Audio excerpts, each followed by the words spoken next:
प्यारी सात संगत जी, राधा स्वामी जी। संगत जी, आज 24 अप्रैल को शाम 4 बजे ब्यास डेयरी में हजूर जी ने सवाल जवाब किए जी। और सबसे पहले जो सबसे बड़ी खुशखबरी है वो ये है कि बाबा जी विदेश से डेरा वापस आ चुके हैं जी। जैसे ही सवाल जवाब का कार्यक्रम शुरू हुआ उसी समय बाबा जी डेरा पहुंच गए थे। करीब 1 महीने से बाबा जी बाहर थे और संगत बेसब्री से उनका इंतजार कर रही थी। हर दिन अलग अलग समूहों में लोग पूछते थे कि बाबा जी कब आएंगे। अब इंतजार खत्म हो चुका है, बाबा जी आ चुके हैं। अब आप सभी भी डेरा पहुंच सकते हैं, क्योंकि कल सुबह बाबा जी खुली कार में संगत को दर्शन देंगे और पंडाल में भी पधारेंगे। आइए एक एक करके सवाल जवाब सुनते हैं जी। एक भाई ने हजूर जी से सवाल किया कि हजूर जी, अगर काम करते समय किसी के साथ हादसा हो जाए और हमारी किसी गलती के कारण उसका कोई अंग कट जाए तो हमें क्या करना चाहिए। हजूर जी ने फरमाते हुए समझाया कि बेटा, ऐसी स्थिति में हमें उसका सहारा बनना चाहिए, अपनी गलती का प्रायश्चित करना चाहिए और पूरी जिम्मेदारी के साथ उसकी मदद करनी चाहिए। साथ ही उस गलती से सीख लेना बहुत ज़रूरी है ताकि भविष्य में ये दोबारा ना हो। जो हो चुका है उसे बदला नहीं जा सकता, लेकिन आगे के लिए सावधानी ज़रूर रखी जा सकती है। जहाँ तक संभव हो हमें मदद ज़रूर करनी चाहिए। फिर आगे इसके बाद एक भाई ने हजूर जी से सवाल किया। इस भाई ने कहा कि हजूर जी, आज मेरा जन्मदिन है और मुझे सबसे बड़ा तोहफा मिल गया है कि मैं आपसे बात कर रहा हूँ। फिर उसने आगे पूछा कि हजूर जी, मैं भजन सिमरन करने की पूरी कोशिश करता हूँ, लेकिन परिणाम को लेकर उलझन रहती है। हजूर जी ने उत्तर देते हुए फरमाया कि बेटा, हमें केवल प्रयास करना चाहिए, परिणाम की चिंता नहीं करनी चाहिए। जैसे रिश्तों में भी प्रेम बनाए रखने के लिए मेहनत करनी पड़ती है और जीवन चलाने के लिए काम करना पड़ता है, वैसे ही आध्यात्मिक मार्ग में भी निरंतर प्रयास जरूरी है। बेटा, जब तक हमें खुद अनुभव नहीं होगा तब तक हम सही मायने में सीख नहीं सकते। हजूर जी ने आगे फरमाते हुए समझाया कि हम 15-16 साल तक पढ़ाई क्यों करते, ताकि आगे चलकर हमें काम मिले और हम अपना जीवन ठीक से चला सकें। इसी तरह आध्यात्मिकता में भी मेहनत करनी पड़ती है। फिर आगे उसी भाई ने एक और सवाल किया। इसने कहा कि बाबा जी, हजूर जी, हमें मालिक से क्या मांगना चाहिए। इस पर हजूर जी ने फरमाया कि बेटा, हमें खुद नहीं पता कि हमारे लिए क्या अच्छा है और हमें मालिक से क्या मांगना चाहिए, इसीलिए हमें उससे दुनियावी चीज़ें नहीं मांगनी चाहिए। गुरबानी में भी कहा गया, तुद बिन और कुछ मंगना सब दुखा दे दुख। हजूर जी ने फरमाते हुए समझाया कि हमें सिर्फ मालिक को ही मांगना चाहिए, क्योंकि दुनियावी चीज़ें हमें बंधनों में बांध देती हैं। फिर आगे एक भाई ने हजूर जी से सवाल किया। इस भाई ने पूछा कि हजूर जी, मुझ पर इतनी कृपा करें कि मैं सेवा ठीक तरह से निभा सकूं, मुझे ताकत दे। हजूर जी ने उत्तर देते हुए फरमाया कि बेटा, मालिक ने हमें जन्म दिया है और साथ ही विवेक की शक्ति भी दी है। जिस अवस्था में हम आज हैं वहाँ भी मालिक ने हमें बहुत विकल्प दिए हैं और आगे बढ़ने की क्षमता दी है। हमें बस अपने विवेक का सही उपयोग करते हुए आगे बढ़ते रहना है। फिर आगे इसी व्यक्ति ने एक और सवाल किया। इस व्यक्ति ने पूछा कि हजूर जी, मुझे अंदर से दर्शन करवा दीजिए। तो इस पर हजूर जी ने फरमाते हुए समझाया कि बेटा, जब हम बाहर अपने जीवन में संतुलन बनाए रखते हैं तो अंदर भी अपने आप संतुलन बनने लगता है। दर्शन के लिए अलग से कुछ करने की आवश्यकता नहीं। जब सही समय आएगा मालिक अपनी मेहर से सब कुछ दिखा देगा।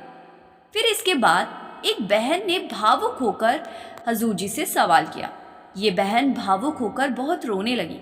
उसने कहा कि हजूर जी, मैंने नाम लिया हुआ है, पहले मैं भजन सिमरन करती थी, लेकिन अब मुझसे नहीं हो पाता।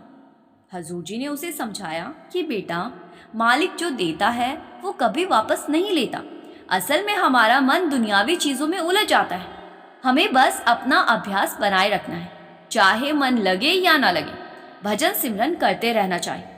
जब हम ये करते रहेंगे तो अंदर से ताकत ज़रूर आएगी। फिर आगे एक बहन ने हजूर जी से सवाल किया। इस बहन ने कहा कि हजूर जी, मेरे घर वाले कहते हैं कि मैं ये काम नहीं कर सकती, तो मैं क्या करूं?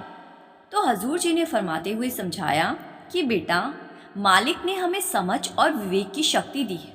हर परिस्थिति को देखने के दो तरीके होते हैं, या तो हम समस्या के बारे में सोचते रहें या उसका समाधान ढूंढने की कोशिश करें। अगर हम बार बार समस्या पर ही ध्यान देंगे तो वो और बढ़ेगी, लेकिन अगर हम समाधान की दिशा में सोचेंगे तो रास्ता भी मिलेगा।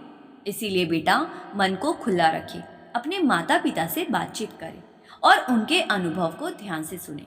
संवाद से ही बात आगे बढ़ती है और समझ बनती है। फिर आगे एक बहन ने हजूर जी से सवाल किया। इस बहन ने पूछा कि हजूर जी, मेरा बेटा पिछली बार ऑडिशन देने गया था, लेकिन उसका चयन नहीं हुआ। वो अब बहुत गुस्से में रहता है। हजूर जी ने फरमाते हुए समझाया कि बेटा, ये ज़रूरी नहीं है कि जो यहाँ शब्द गाता है या सेवा करता है वही बहुत आगे बढ़ गया। यहाँ हम एक तरह की संस्कारों की पूंजी इकट्ठा करते हैं। हमें इस प्रेम और सीख को अपने जीवन में आगे लेकर जाना है। फिर इसी बहन ने आगे कहा कि हजूर जी, उसका बेटा चाहता है कि वो अपने शब्द यूट्यूब पर डाले। हजूर जी ने उत्तर देते हुए फरमाया कि बेटा, अगर सिर्फ शौक के लिए ऐसा किया जा रहा है तो उसका कोई खास लाभ नहीं है। वैसे भी हमारे डेयरी की अपनी वेबसाइट पर पहले से बहुत से शब्द उपलब्ध है, लेकिन अगर वो इसे अपने करियर के रूप में अपनाना चाहता है और आगे बढ़ना चाहता है तो ये अलग बात है। केवल शौक के लिए करने से विशेष फायदा नहीं होगा। फिर आगे किसी ने हजूर जी से सवाल किया। इसने पूछा कि हजूर जी, सच्ची सेवा क्या होती है? तो हजूर जी ने फरमाते हुए समझाया कि बेटा, सबसे बड़ी सेवा है शब्द की भक्ति। हमें तन मन से सेवा करनी चाहिए, लेकिन सबसे जरूरी है कि सेवा निष्काम भाव से हो।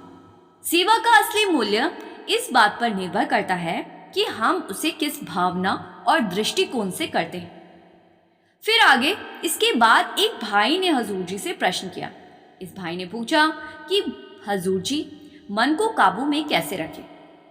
हजूर जी ने उदाहरण देते हुए फरमाया कि बेटा, जैसे एक कार के 4 पहिए होते हैं और चारों में बराबर हवा होना जरूरी है, तभी गाड़ी सही तरीके से चलती है। अगर एक भी पहिया पंचर हो जाए तो गाड़ी डगमगाने लगती है। उसी तरह बेटा, अगर हम अपने जीवन में संतुलन नहीं रखते तो मन भी अस्थिर हो जाता है। मन को नियंत्रित करने के लिए हमें समय देना होगा, भजन सिमरन करना होगा, तभी मन धीरे धीरे काबू में आएगा। फिर आगे एक बहन ने हजूर जी से सवाल किया। इस बहन ने पूछा कि हजूर जी, जब मैं कोई काम करती हूँ तो बहुत घबराहट महसूस होती है। हजूर जी ने उत्तर देते हुए फरमाया कि बेटा, जब हम ज़रूरत से ज़्यादा सोचते हैं तो सही गलत का निर्णय करना मुश्किल हो जाता है। हमें अपने जीवन के अनुभवों से सीखना चाहिए। कुछ मूल सिद्धांत होते हैं जिन्हें हमें नहीं तोड़ना चाहिए, लेकिन इसके अलावा हमें कदम ज़रूर उठाना चाहिए। अगर हम कदम उठाएंगे तो गलती भी हो सकती है, थोड़ा नुकसान भी हो सकता है, लेकिन उससे हमें सीखने को बहुत कुछ मिलेगा। बिना सीखे हम आगे नहीं बढ़ सकते। इसीलिए आगे बढ़ने के लिए पहल करना बहुत ही ज़रूरी है। फिर आगे एक भाई ने बहुत ही मुस्कुराते हुए हजूर जी से प्रश्न किया। इस भाई ने पूछा कि हजूर जी, आप हंस दीजिए। हजूर जी ने भी हंसते हुए जवाब दिया, मैं भी तब हंसूंगा जब तुम हंसोगे। ये सुनकर पूरी संगत मुस्कुराने लगी जी और पूरा माहौल खुशियों से भर गया था जी। फिर इसी भाई ने कहा कि हजूर जी, मैंने आपसे प्रार्थना की है कि मेरी परीक्षा अच्छे से निकल जाए। मुझे 2 साल पहले नवंबर 2023 में बाबा जी से नामदान मिला था। क्या मैं अपने लक्ष्य तक पहुंच पाऊंगा? तो हजूर जी ने विश्वास दिलाते हुए कहा कि बेटा, अगर ईमानदारी से मेहनत करोगे तो तुम ज़रूर अपने मुकाम तक पहुंचोगे। फिर इस भाई ने आगे बताया कि उसे शारीरिक तकलीफ भी रहती है, जिससे वो ठीक से बैठ भी नहीं पाता। तो हजूर जी ने फरमाते हुए समझाया कि बेटा, अगर हम थोड़ी सी शारीरिक पीड़ा सहना सीख ले तो हम आगे बढ़ सकते हैं। सहनशीलता और धैर्य हमें मंजिल तक पहुंचने में मदद करते हैं। फिर आगे इसी भाई ने एक और सवाल पूछा जी।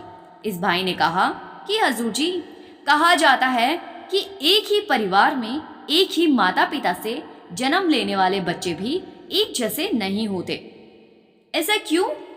तो हजूर जी ने उत्तर देते हुए फरमाया कि बेटा, ये सृष्टि का नियम है कि हर इंसान अलग होता है। जैसे हमारे हाथ की उंगलियां भी एक जैसी नहीं होती, वैसे ही इंसान भी एक जैसे नहीं हो सकते। फिर आगे उसने पूछा कि हजूर जी, अगर एक सही है और दूसरा गलत, तो इससे क्या फर्क पड़ता है? तो हजूर जी ने फरमाते हुए समझाया कि हम ये नहीं कह सकते कि सिर्फ हम ही सही हैं और दूसरे गलत हैं।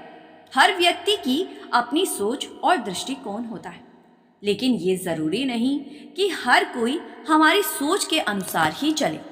हर इंसान अपनी समझ के अनुसार चलता है। इसलिए बेटा, किसी को गलत बोलना ठीक नहीं है। फिर आगे इसके बाद एक बहन ने हजूर जी से प्रश्न किया।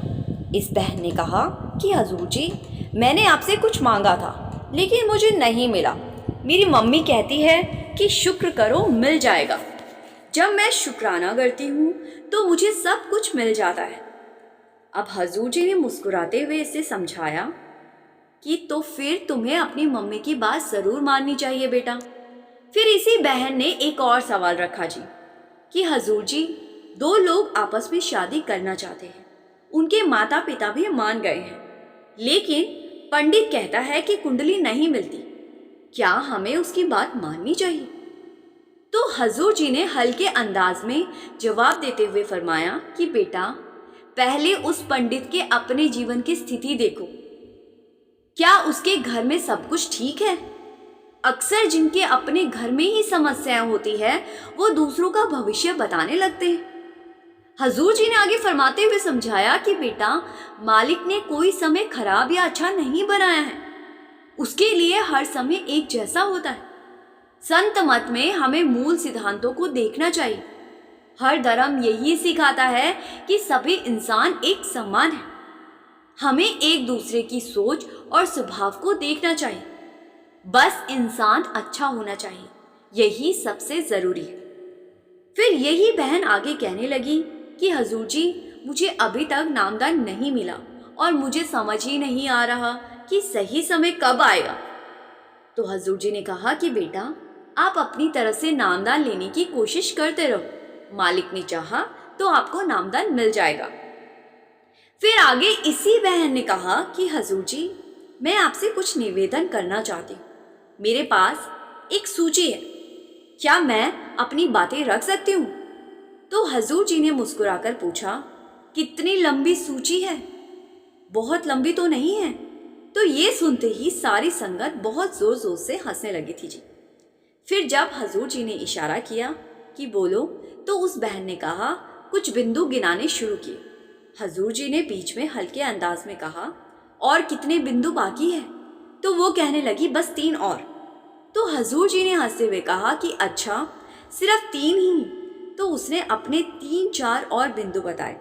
हजूर जी ने अंत में कहा, तुम्हारी सोच अच्छी है, लेकिन याद रखो, बहुत कुछ हमारे अपने हाथ में भी होता है। सबसे ज़रूरी है कि हम अपने जीवन में प्रेम और अपनापन बनाए रखें। फिर आगे एक बहन ने हजूर जी से प्रश्न किया। इस बहन ने पूछा कि हजूर जी, मेरी सास कहती है कि हमें चलते फिरते भी सिमरन करना चाहिए। चलते फिरते सिमरन करने के बहुत फ़ायदे हैं। अब हजूर जी ने फरमाते हुए समझाया कि बहन जी, चलते फिरते सिमरन करेंगे तो मन टिक नहीं पाएगा। चलते फिरते मालिक को याद करना अच्छी बात है, इससे एक अच्छा माहौल बनेगा, लेकिन मन को एकाग्र करने के लिए हमें एक जगह पर एकांत में बैठना ज़रूरी है। सिमरन का असलन मकसद एकाग्रता लाना है, और चलते फिरते हमारी आंखें जब दुनियावी चीज़ें देखती है तो मन एकाग्र नहीं हो पाएगा। फिर आगे एक लड़के ने हजूर जी से प्रश्न किया। इस लड़के ने पूछा कि हजूर जी, मैं भी आप ही की तरह जेईई के पेपर की तैयारी कर रहा हूँ, लेकिन मुझे समझ ही नहीं आ रहा कि क्या मैं इस एग्ज़ाम को क्रैक कर पाऊँगा या नहीं? तो हजूर जी ने जवाब देते हुए फरमाया कि बेटा, हम ये नहीं कह सकते कि हम सफल होंगे या असफल, क्योंकि हमारे हाथ में ये डिसाइड करना नहीं है। लेकिन हमारे हाथ में ईमानदारी से मेहनत करना है और हमें अपने लक्ष्य पर फोकस करना चाहिए। अगर असफल हो भी जाते हैं तो उस असफलता से हमें सीख लेनी चाहिए और फिर से कोशिश करनी चाहिए। आगे सब मालिक की मौज है। फिर आगे एक बहन ने हजूर जी से प्रश्न किया। इस बहन ने हजूर जी से कहा कि हजूर जी, अगर कोई व्यक्ति सत्संगी है लेकिन फिर भी पंडितों, ज्योतिषों या बाहरी उपायों के चक्कर में पड़ जाता है, तो क्या ये सही है? तो हजूर जी ने फरमाते हुए समझाया कि बेटा, हर इंसान की अपनी सोच, अपना नजरिया होता है। किसी को लगता है कि कोई उपाय कर लेंगे तो कर्मों का हिसाब नहीं देना पड़ेगा, और कोई सोचता है कि कर्मों का हिसाब तो हर हाल में देना ही पड़ता है। फिर पंडित या ज्योतिषी कैसे किसी की तकदीर का लिखा बदल सकते हैं? हजूर जी ने आगे फरमाते हुए समझाया कि बेटा, अगर पंडितों के बाहरी उपायों से मुसीबत टल जाती या हमारी किस्मत का लिखा बदल जाता तो इस संसार में सबसे सुखी इंसान पंडित ही होते। फिर आगे एक भाई ने हजूर जी से प्रश्न किया। इस भाई ने पूछा कि हजूर जी, मेरी मम्मी कहती है कि जो सेवा करता है, सत्संग सुनता है, उसके दुख अपने आप खत्म हो जाते हैं, तो क्या ये बात सच है? तो हजूर जी ने बड़े ही अच्छे ढंग से समझाते हुए फरमाया जी। हजूर जी फरमाते हैं कि बेटा, जो दुख हमारे ऊपर आते हैं वो हमारे ही किसी कर्म का हिसाब होते हैं, और कर्मों का नियम तो अटल है। जैसा बीज बोया जाएगा वैसी ही फसल काटनी पड़ेगी।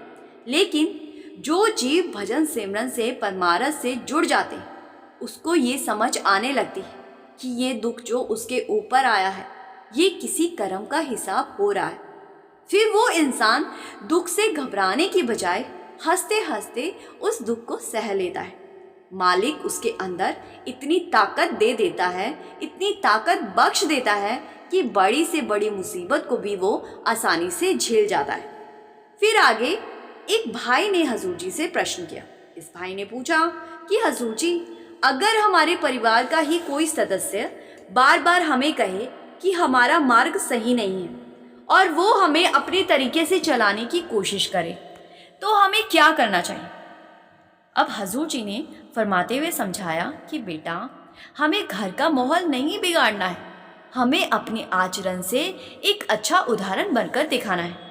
अगर किसी को लगता है कि हमारा रास्ता गलत है तो उनसे बहस करके अपने आप को सही साबित करने की कोशिश नहीं करनी चाहिए। हमें ईमानदारी से अपने मार्ग पर चलना है। फिर आगे एक बहन ने हजूर जी से प्रश्न किया। इस बहन ने कहा कि हजूर जी, मुझे आपसे नामदान मिला है, क्या अब आप मुझे सचखंड लेकर जाओगे? तो हजूर जी ने फरमाते हुए समझाया कि बेटा, नामदान लेने का मतलब ये नहीं होता कि हम सचखंड पहुंच गए। नामदान एक शुरुआत है। जब हम मेहनत करते हैं, मालिक से रिश्ता जोड़ते हैं, तो हम उस आंतरिक अवस्था तक पहुंच जाते हैं जिसको सचखंड कहा जाता है। सचखंड कोई भौतिक जगह नहीं है, बल्कि ध्यान की सबसे ऊंची अवस्था है, और उसको पाने के लिए बताए गए तरीके से भजन सिमरन करना जरूरी है। फिर आगे एक भाई ने हजूर जी से प्रश्न किया। इस भाई ने पूछा कि हजूर जी, कई बार हमें किसी की भलाई के लिए झूठ बोलना पड़ता है, क्या ऐसे झूठ से भी पाप बनते हैं? तो हजूर जी ने बड़ी ही गंभीरता से जवाब दिया जी। हजूर जी फरमाते हैं कि बेटा, हर कर्म का हिसाब होता है, चाहे इरादा अच्छा हो लेकिन कर्म का असर तो रहेगा। इसीलिए सोच समझकर बोलो और ऐसा कुछ मत करो जो बाद में बोझ बन जाए। फिर आगे एक भाई ने हजूर जी से सवाल किया। इस भाई ने पूछा कि हजूर जी, सत्संग में अक्सर कहा जाता है कि इंसान को अपनी असली पहचान जाननी चाहिए, इसका असली मतलब क्या है? तो हजूर जी ने फरमाते हुए समझाया कि बेटा, इसका अर्थ है अपने भीतर उतरना, खुद के अंदर झांकना। आज जब कोई पूछता है तो हम अपनी पहचान के लिए अपना नाम और घर का पता बता देते हैं, लेकिन ये पहचान तो समय के साथ मिट जानी है। हमें अपनी असल की पहचान करनी है, अपनी आत्मा को पहचानना है। हमारी आत्मा कोई साधारण चीज़ नहीं बल्कि परमात्मा का अंश है। फिर इसी भाई ने थोड़ा संकोच करते हुए आगे पूछा कि हजूर जी, अगर अंदर कुछ दिखाई ही ना दे, कोई अनुभव ही ना हो तो क्या करें? तो हजूर जी ने बड़ी ही सहजता और स्नेह से उत्तर दिया जी। हजूर जी फरमाते हैं कि बेटा, इस बात की चिंता बिल्कुल मत करो कि हमारा काम सिर्फ मेहनत करना है, बाकी सब मालिक की मर्जी पर छोड़ देना चाहिए। जब उनकी कृपा होती है तो बिना किसी प्रयास के भी अंदर सब कुछ अपने आप प्रकट होने लगता है। समय आने पर सब दिखाई देने लगता है। फिर आगे एक बहन ने हजूर जी से प्रश्न किया। इस बहन ने पूछा कि हजूर जी, मैं आपके योग्य नहीं हूँ। हजूर जी ने उसे समझाया कि बेटा, अपने बारे में ऐसा विचार कभी मत लाओ। हम सब यहाँ उस परमात्मा के सेवक हैं। यहाँ कोई छोटा बड़ा नहीं होता बेटा। जो भी सच्चे मन से मालिक की सेवा करता है वही सबसे ऊंचा होता है। फिर हजूर जी ने आगे फरमाया कि बेटा, अगर कोई व्यक्ति योग्य ना होता तो मालिक उसे मनुष्य जीवन ही क्यों देता? इंसान का जन्म मिलना ही इस बात का प्रमाण है कि हम सब उसके योग्य हैं। संगत जी, ये थे आज व्यास में हुए सवाल जवाब जी। संगत जी, मेरी आपसे हाथ जोड़कर बेनती है कि कमेंट में एक प्यार भरा राधा स्वामी जरूर लिखिए जी। और संगत के अपने इस चैनल रूहानी सफ़र को सब्सक्राइब कर इस चैनल का एक हिस्सा ज़रूर बनिए जी। गुरु प्यारी साथ संगत जी, राधा स्वामी जी।